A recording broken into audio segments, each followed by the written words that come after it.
umaga mga kapig-eskwela. Dito tayo ngayon sa Rojas Oriental Mindoro, no? Punta sa piggery ni Mr. Jing Nietes, no?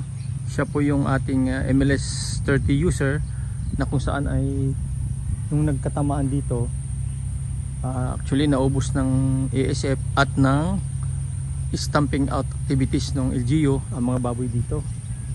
But good news, siya lang din ang pinakauna nating kliyente, no, na gumamit ng ating MLS 30 na hanggang ngayon di naman siya tinamaan. So yan, so inaalam natin ngayon, no, kung saan yung... Kuya, patanong, alam mo yung kay Jing, kina Jing Nietes, kuya, alam mo? Jing Nietes na farm? Nietes? Opo. Saan yung kanila? Doon po sa kabila. Saan dadaan? Ayun po, doon sa may...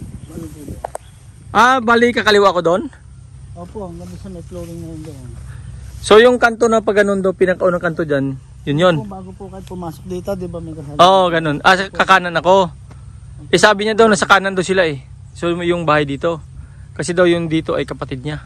Tama ba? Marami pa pigiri dito, wala na. Yung pong kanila doon. Yun na lang naiwan. Okay. Yung iba, nangyari. Patay na. Bakit namatay? Ay, gawa ako ng DA. Anong ginawa ng DA? Sabi, may sakit daw po. May sakit daw po. Pero okay naman yung mga baboy. Ay, yung iba naman talagang may sakit naman po talaga. Ganun talagang ano na kasi yung patakaran ng Bureau of Animal Industry. Opo. Si LGU kasi nasunod lang din yan eh. Opo. Patay na po kaysa makahawa, di patay na lang. Oo nga, ganun nga ang ginagawa nila. Doon po kuya. Sige, babalik na lang ako, atras ako dyan, no? Opo. Sige kuya, thank you ha, medyo putik pa naman. Ano po kailangan nyo kay JR? Kasi siya ay kaibigan ko sa sa katsat ko siya. Opo. Gumamit kasi nung gamot namin na pangontra sa ASF. Siya lang din ang di tinamaan. At hindi siya na pinatay dahil siyempre wala naman sakit yung baboy. Parang kumbaga nilaban niya. Dito lahat daw sabi niya wala na eh. Ito palibot dito wala na rin. Basta lahat dito ito dati may mga babuyan ba to? So ang babuyan dito siya at saka saan pa malayo. Yung kapatid lang naman yung doon sa may bahay na blue. Sa labas doon. So talagang pinatay yun. Opo. Pero may sakit. Ay, nangihina doon po. Nanghina na rin talaga. Yun na nga. Sige kuya, akala ko buti hindi ako dumiretso doon, no? Sa inyo yun. Wala na. Sa inyo yan doon? Dito po, yan hanggang dyan lang. Sige, salamat po salamat. Opo, doon. Hi! Morning po! Morning! Kalabasa. Dumiretso ba? Daming ano? Yun po sa inyo sa likod. Saan? Dito. Nako, may baon na agad ako Buha ka na ano doon. Nay, anong salita nyo? Bakit parang Ilonggo? Antiki po kami. Antike kasi Ilonggo ako eh.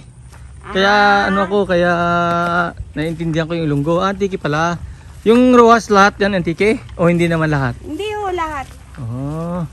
Ayan, dito na tayo sa sa baluarte ni Jing. Parang may barikada na agad dito Bawal na pumasok diyan. Oo nga. Ano, kumusta? Okay lang daw. Ibig sabihin, para ka ng bilanggo dyan. Bilanggo talaga. Okay naman yan. Pero okay naman yan. Hindi nga ako nakakalabas ng Doon sa kalsada. Ay, ganun. Hindi, okay lang naman yan. Basta, ang mahalaga doon, pagpasok natin ay malinis tayo. Ako naman kung kukuhanan ko lang ng picture yung palibot ng building.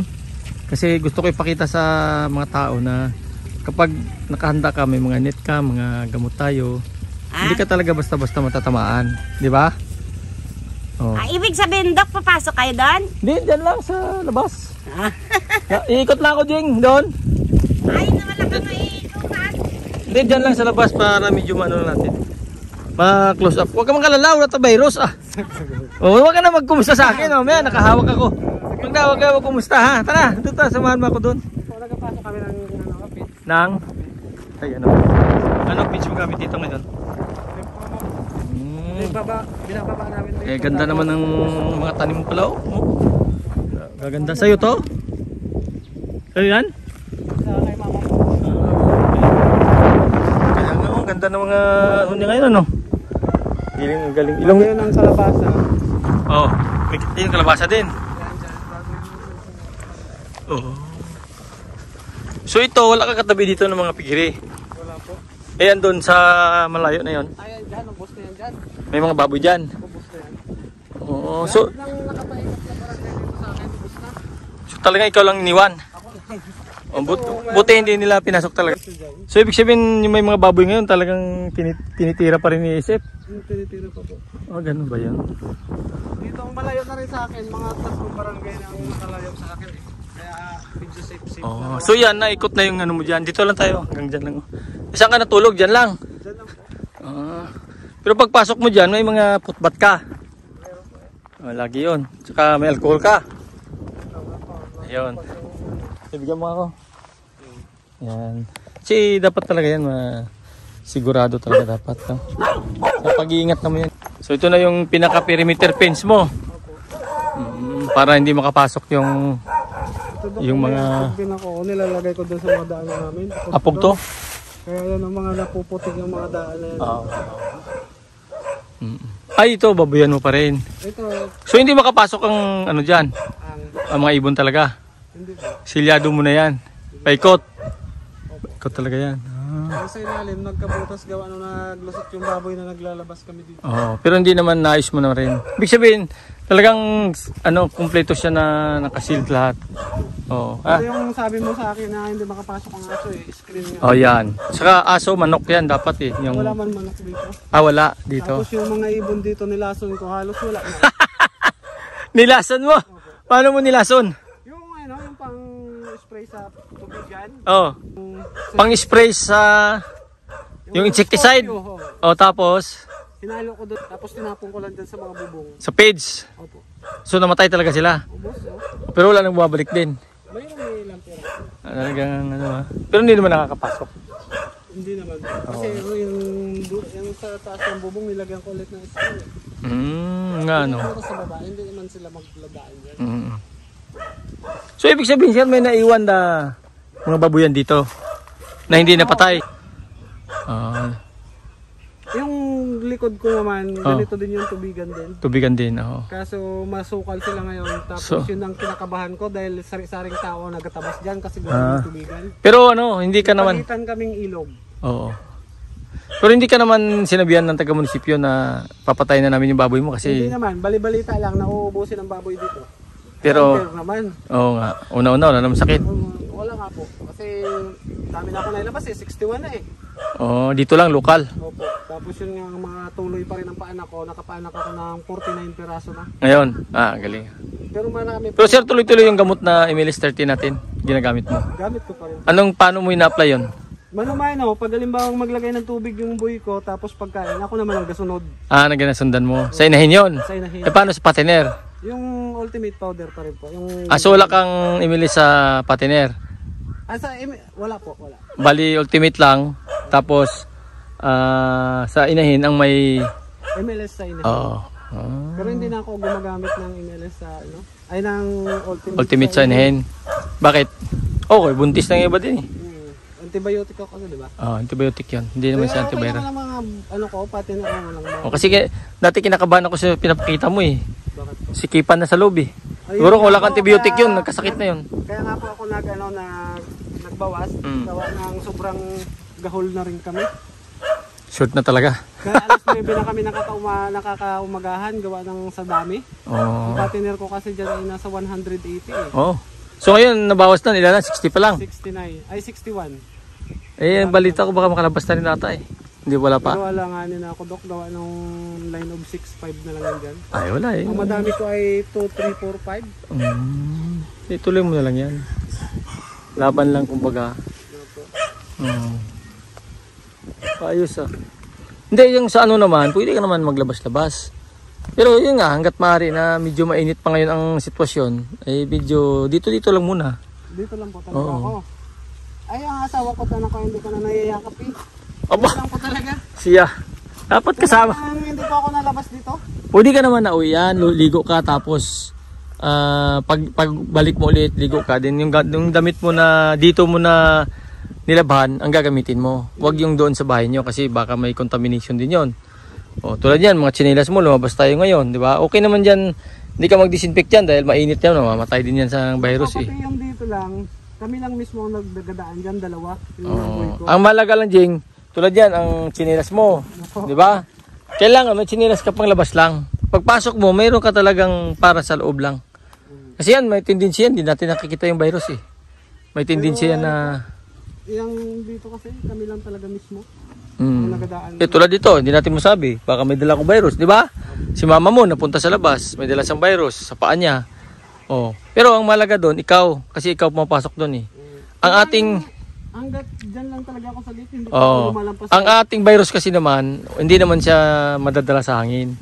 Gawa malalaki siya eh, yung hindi siya airborne. Kaya mahalaga lang yung ano ka, nagdi-disinfect ka kahit sa isang araw, isang beses lang. Yung ganun lang. Oh, yun lang naman ano doon. Tsaka, yun nga, pag lumabas ka, kung na kailangan lumabas, hindi naman pwedeng hindi. Minsan, ay di, kailangan pagpasok mo, malinis na malinis ka. Oh, yung damit mo, galing dito na sa loob, nilabhan mo, papalit ka na. Pwede, kung pwede doon, pa lang sa bahay mo, palit ka. Pag biyahe mo dito ulit, palit ka ulit dito sa loob. Oh, yung mga ganun. Oo. Talaga ako nang diskumpiyado rin ako. Takot ka lang talaga. Kahit wala nang virus dito sa paikot, ay siyempre, yung magaya niyan, yung mga may gulay dito, maraming tao na ayos yan dyan, wala naman, di naman sa hangin madadalang virus natin. Magaya dyan, sa likod, puro gulayan din yan. Oo. Ang dito lang talaga, pag nadala kasi ng tao mismo, yun talaga ang may problema. Ba't parang naubo yung baboy mo?